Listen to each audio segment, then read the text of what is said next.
ಭಗವಂತನ ಸಂದೇಶ.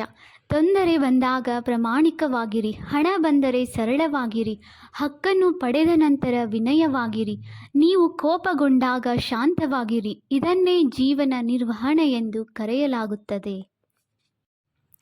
ನೀನು ಎಲ್ಲ ವಿಷಯಗಳಲ್ಲೂ ಸೋತಾಗ, ದಿಕ್ಕೇ ಕಾಣದಾಗ, ಪರಮಾತ್ಮ ನಿನಗೆ ಮತ್ತೊಂದು ಬಾಗಿಲನ್ನು ತೆರೆಯುವವರೆಗೆ ಅವನ ಹೆಸರನ್ನು ಉಚ್ಚರಿಸುತ್ತಿರು. ಯಾಕೆಂದರೆ ಪರಮಾತ್ಮನ ದಿವ್ಯ ನಾಮ ಗೆಲುವಿನ ಕೀಲಿ ಕೈ ಆಗಿದೆ. ನಿನ್ನ ತಪ್ಪು ಇಲ್ಲದೆ ಯಾರೂ ನಿನ್ನನ್ನು ನಿಂದಿಸಿದರೂ ಪ್ರತೀಕಾರ ತೀರಿಸಲು ನಿನ್ನ ಕೈಯಲ್ಲಿ ಆಗದಿದ್ದರೂ ಕಾಲ ಅವರನ್ನು ತಪ್ಪದೇ ಶಿಕ್ಷಿಸುತ್ತದೆ. ಏಕೆಂದರೆ ಅವರು ಮಾಡಿದ ಕರ್ಮಗಳಿಗೆ ಅವರೇ ಶಿಕ್ಷೆ ಅನುಭವಿಸಬೇಕು. ಗುರಿ ಇಲ್ಲದ ಮನಕ್ಕೆ ದಾರಿ ಈ ಭಗವದ್ಗೀತೆ. ಆಗುವುದೆಲ್ಲ ಒಳ್ಳೆಯದಕ್ಕೆ ಆಗುತ್ತದೆ. ನಿನ್ನ ಕರ್ತವ್ಯ ಶ್ರದ್ಧೆಯಿಂದ ಮಾಡು, ಫಲದ ಅಪೇಕ್ಷೆ ಬೇಡ. ಆತ್ಮ ಯಾವಾಗಲೂ ಅಮರ, ಅದಕ್ಕೆ ಸಾವಿಲ್ಲ. ಬರುವಾಗ ಮತ್ತು ಹೋಗುವಾಗ ನಮ್ಮ ಕೈಯಲ್ಲಿ ಖಾಲಿ ಇರುತ್ತವೆ. ಕಾಮ ಕ್ರೋಧ ದುರಾಸೆ ಬೇಡ. ಸಂಶಯಗಳನ್ನು ತೊಡೆದು ಹಾಕಿ. ಒಬ್ಬ ವ್ಯಕ್ತಿ ಶತ್ರುವೂ ಆಗಬಲ್ಲ, ಮಿತ್ರನೂ ಆಗಬಲ್ಲ. ನೀವು ಏನನ್ನು ಬಿತ್ತುತ್ತೀರೋ ಅದನ್ನೇ ಪಡೆಯುತ್ತೀರಿ. ಗೌರವದಿಂದ ನಿಮ್ಮದಾಗಬೇಕೆಂದರೆ ಬೇರೆಯವರನ್ನೂ ಗೌರವಿಸಿ.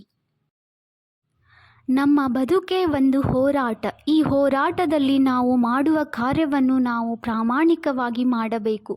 ಏನು ಆಗಬೇಕೋ ಅದು ಆಗೇ ತೀರುತ್ತದೆ. ಅದನ್ನು ತಡೆಯಲು ನಮ್ಮಿಂದ ಸಾಧ್ಯವಿಲ್ಲ. ಯಾರು ಯಾರನ್ನು ಉದ್ಧಾರ ಮಾಡಲೂ ಆಗಲ್ಲ, ಯಾರು ಯಾರನ್ನು ಹಾಳು ಮಾಡಲೂ ಆಗಲ್ಲ. ಅವರವರ ಯೋಚನೆಯೇ ಅವರವರ ಉದ್ಧಾರಕ್ಕೆ ಹಾಗೂ ಅವರು ಹಾಳಾಗುವುದಕ್ಕೆ ಮೂಲ ಕಾರಣವಾಗುತ್ತದೆ. ಕರ್ಮದ ಏಟು ತುಂಬ ಭಯಂಕರವಾಗಿ ಇರುತ್ತದೆ. ನಮ್ಮ ಸಂಗ್ರಹವಾದ ಪುಣ್ಯ ಯಾವಾಗ ಮುಗಿದು ಹೋಗುತ್ತದೆ ಎಂದು ನಮಗೆ ತಿಳಿಯುವುದಿಲ್ಲ. ಪುಣ್ಯ ಮುಗಿದ ನಂತರ ಸಮರ್ಥ ರಾಜನು ಭಿಕ್ಷೆ ಬೇಡಬೇಕಾಗುತ್ತದೆ. ಆದ್ದರಿಂದ ಯಾರೊಂದಿಗಾದರೂ ಮೋಸ, ಕಪಟ, ವಂಚನೆ ಮಾಡಿ ಯಾರ ಆತ್ಮವನ್ನು ಮೋಸ ಮಾಡಬೇಡಿ. ಒಂಟಿಯಾದೆ ಎಂದು ಕೊರಗಬೇಡ. ಸೂರ್ಯನೂ ಒಂಟಿ, ಚಂದ್ರನೂ ಒಂಟಿ, ಆದರೂ ಜಗಕ್ಕೆ ಬೆಳಕು ನೀಡುತ್ತಿಲ್ಲವೇ? ಒಂಟಿಯಾದಾಗಲೇ ನೀನು ಏನು ಎಂದು ಅರ್ಥವಾಗುವುದು, ನಿನ್ನ ಸಾಮರ್ಥ್ಯ ಎಷ್ಟು ಎಂದು ತಿಳಿಯುವುದು. ಸೂರ್ಯ ಚಂದ್ರರಂತೆ ನೀ ಜಗತ್ತಿಗೆ ಬೆಳಕು ನೀಡುವುದು ಬೇಡ. ನಿನ್ನ ಬದುಕಿಗೆ ನೀ ಬೆಳಕಾಗು ಸಾಕು. ಆಗ ನಿನ್ನ ಬದುಕೇ ಧನ್ಯ. ಸುಳ್ಳು, ಮೋಸ, ದ್ರೋಹ, ವಂಚನೆ ದೇವರ ಬಳಿ ಸಾಲ ಮಾಡಿದಂತೆ. ಒಂದಲ್ಲ ಒಂದು ದಿನ ಬಡ್ಡಿ ಸಮೇತ ಕಟ್ಟಲೇಬೇಕು. ಸತ್ಯ, ಧರ್ಮ, ನ್ಯಾಯ, ನೀತಿಗಳು ದೇವರ ಉಳಿತಾಯ ಖಾತೆಗೆ ಜಮಾ ಮಾಡಿದಂತೆ ಕಷ್ಟ ಕಾಲದಲ್ಲಿ ಸಹಾಯಕ್ಕೆ ಬರುತ್ತದೆ.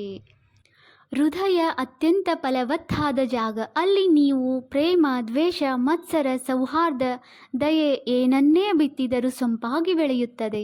ಅದರಲ್ಲಿ ಬಿಡುವ ಫಲವನ್ನು ನಾವು ತಿನ್ನಲೇಬೇಕಿರುವುದು ಕಡ್ಡಾಯ. ಆದ್ದರಿಂದ ಬಿತ್ತುವಾಗಲೇ ಫಲದ ಬಗ್ಗೆ ಎಚ್ಚರವಿರಲಿ. ಯಾವ ವ್ಯಕ್ತಿಯು ಕೆಟ್ಟ ದಿನಗಳನ್ನು ತನ್ನ ಜೀವನದಲ್ಲಿ ನೋಡಿರುತ್ತಾನೆ, ಅವನು ಎಂದಿಗೂ ಬೇರೆಯವರಿಗೆ ಕೆಟ್ಟದ್ದನ್ನು ಬಯಸುವುದಿಲ್ಲ. ಈಶ್ವರವಾಣಿ. ಬೇರೆಯವರಿಗೆ ತೊಂದರೆ ಕೊಟ್ಟು ನನ್ನ ಹತ್ತಿರ ಸುಖವನ್ನು ಬೇಡದಿರು, ಏಕೆಂದರೆ ಅದು ನಿನಗೆ ಸಿಗುವುದಿಲ್ಲ. ಬೇರೆಯವರಿಗೆ ಸಂತೋಷ ಕೊಟ್ಟು ನಿನ್ನ ನೋವಿನ ಬಗ್ಗೆ ಚಿಂತೆ ಮಾಡಬೇಡ, ಏಕೆಂದರೆ ನಾನು ನಿನ್ನ ಜೊತೆ ಇದ್ದೇ ಇರುತ್ತೇನೆ. ತಡವಾದರೂ ಸರಿಯಾದುದೇ ನಡೆಯುವುದು. ನಿನಗೇನು ಬೇಕೋ ಅದೇ ನಡೆಯುವುದು. ದಿನ ಕೆಟ್ಟದ್ದು, ಜೀವನ ಕೆಟ್ಟದ್ದಲ್ಲ. ತಾಳ್ಮೆ ಇರಲಿ ಮನುಜ, ಎಲ್ಲವೂ ನೆರವೇರುವುದು. ಜೀವನದಲ್ಲಿ ಸಮಸ್ಯೆ ಬಂದಾಗ ನಾವು ಯಾರ ಹತ್ತಿರ ಸಲಹೆಗಳನ್ನು ತೆಗೆದುಕೊಳ್ಳುತ್ತೇವೆ ಎನ್ನುವುದು ತುಂಬ ಮುಖ್ಯ. ಏಕೆಂದರೆ ದುರ್ಯೋಧನ ಶಕುನಿಯ ಹತ್ತಿರ ಸಲಹೆ ಕೇಳುತ್ತಿದ್ದ, ಅರ್ಜುನ ಶ್ರೀಕೃಷ್ಣನ ಹತ್ತಿರ ಸಲಹೆ ಕೇಳುತ್ತಿದ್ದ. ನಾಲಿಗೆಯು ನಿಮ್ಮ ಮನಸ್ಸಿನ ಗದ್ದೆ ಅಥವಾ ಹೊಲವಾಗಿದೆ. ನೀವು ನಿಮ್ಮ ಮನದಲ್ಲಿ ಏನನ್ನು ಬೀಜವಾಗಿ ಬಿತ್ತುವಿರೋ ಅದು ಮಾತಿನ ರೂಪದಲ್ಲಿ ಪ್ರಕಟವಾಗುತ್ತದೆ. ದೇವರಿಂದ ಪಡೆಯುವಾಗ ಮನುಷ್ಯ ಕೋಟಿಯನ್ನೇ ಬಯಸುತ್ತಾನೆ, ಅದೇ ದೇವರಿಗೆ ನೀಡುವಾಗ ನಾಣ್ಯವನ್ನು ಹುಡುಕುತ್ತಾನೆ. ಎಂತಹ ವಿಪರ್ಯಾಸ ಅಲ್ಲವೇ? ನಮ್ಮ ಮೇಲೆ ನಮಗೆ ಭಯ ಇರಬೇಕು, ಭಗವಂತನ ಮೇಲೆ ಅಲ್ಲ. ಏಕೆಂದರೆ ಪಾಪ ಮಾಡುವುದು ನಾವು, ಭಗವಂತನಲ್ಲ. ನಾಲಿಗೆಯ ತೂಕ ಬಹಳ ಕಡಿಮೆ, ಆದರೂ ಇದನ್ನು ಸಂಪಾಲನೆ ಮಾಡಲು ಸಾಧ್ಯವಾಗುವುದು ಬಹಳ ಕೆಲವರಿಗೆ ಮಾತ್ರ. ನಮ್ಮ ಸಂಸ್ಕಾರಗಳು ಒಳ್ಳೆಯದಾಗಿದ್ದರೆ ನಿಶ್ಚಿತವಾಗಿ ಸಫಲರಾಗುತ್ತೇವೆ. ಏಕೆಂದರೆ ಹಣವು ಕರೆದುಕೊಂಡು ಹೋಗದ ಶ್ರೇಷ್ಠ ಎತ್ತರದ ಜಾಗಕ್ಕೆ ಒಳ್ಳೆಯ ಸಂಸ್ಕಾರಗಳು ಮಾತ್ರ ಕರೆದುಕೊಂಡು ಹೋಗಬಲ್ಲವು.